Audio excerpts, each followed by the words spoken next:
नमस्ते दोस्तों। आज हम बात करेंगे एक ऐसे शख्सियत की जिन्होंने भारतीय राजनीति में अपनी बेबाक राय और जनहित के लिए साहसिक कदमों से एक अलग पहचान बनाई।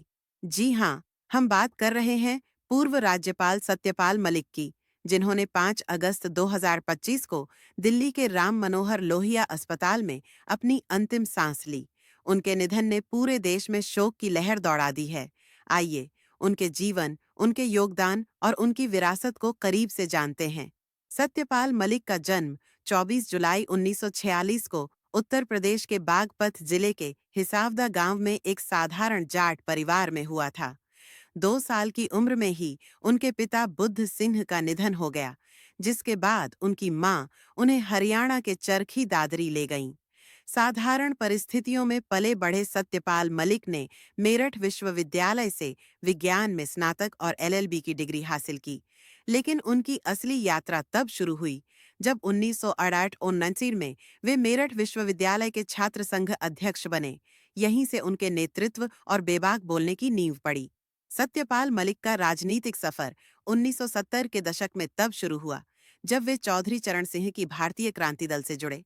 1974 में मात्र 28 साल की उम्र में उन्होंने बागपत विधानसभा सीट से चुनाव जीता और पहली बार विधायक बने। उनका करिश्मा यहीं नहीं रुका। 1980 में चौधरी चरण सिंह के लोकदल ने उन्हें राज्यसभा भेजा। इसके बाद उन्होंने कांग्रेस, जनता दल और समाजवादी पार्टी जैसे कई दलों के साथ काम किया। 1979 में जनता दल के टिकट पर अलीगढ़ से लोकसभा चुनाव जीतकर वे सांसद बने और कुछ समय के लिए केंद्रीय संसदीय कार्य और पर्यटन राज्य मंत्री भी रहे। 2004 में वे बीजेपी में शामिल हुए और 2012 में पार्टी के राष्ट्रीय उपाध्यक्ष बने। लेकिन सत्यपाल मलिक कभी किसी दल के दायरे में बंधे नहीं। उनकी खासियत थी उनकी बेबाकी और जनता के हित में सच बोलने का साहस। सत्यपाल मलिक का सबसे महत्वपूर्ण योगदान रहा जम्मू कश्मीर के राज्यपाल के रूप में उनका कार्यकाल। अगस्त 2018 से अक्टूबर 2019 तक वे जम्मू कश्मीर के अंतिम पूर्णकालिक राज्यपाल रहे। उनके कार्यकाल में ही 5 अगस्त 2019 को अनुच्छेद 370 को निरस्त करने का ऐतिहासिक फैसला लिया गया, जिसने जम्मू कश्मीर को 2 केंद्र शासित प्रदेशों में बांट दिया। संयोग की बात है, आज 5 अगस्त 2025 को ही इस फैसले की 6ठी वर्षगांठ के दिन सत्यपाल मलिक ने इस दुनिया को अलविदा कहा। इसके अलावा वे बिहार, गोवा और मेघालय के भी राज्यपाल रहे।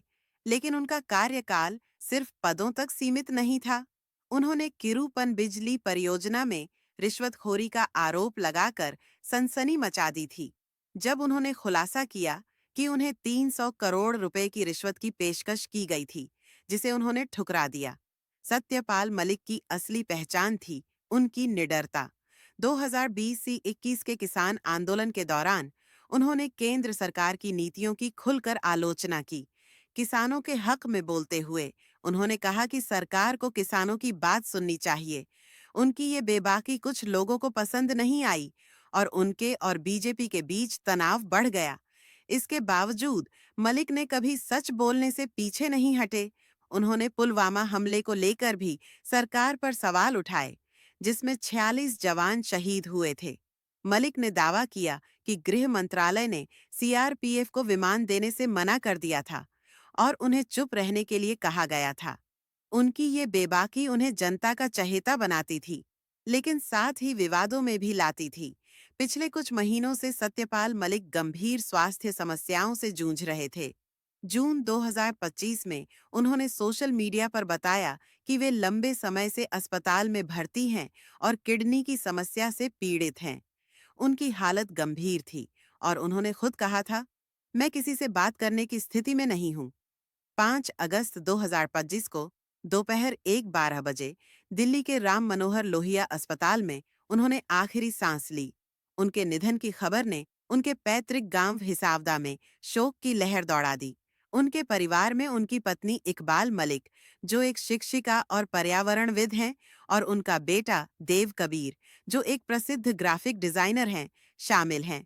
सत्यपाल मलिक का जाना भारतीय राजनीति के लिए एक बड़ी क्षति है। वे एक ऐसे नेता थे जो सत्ता के सामने भी सच बोलने का साहस रखते थे।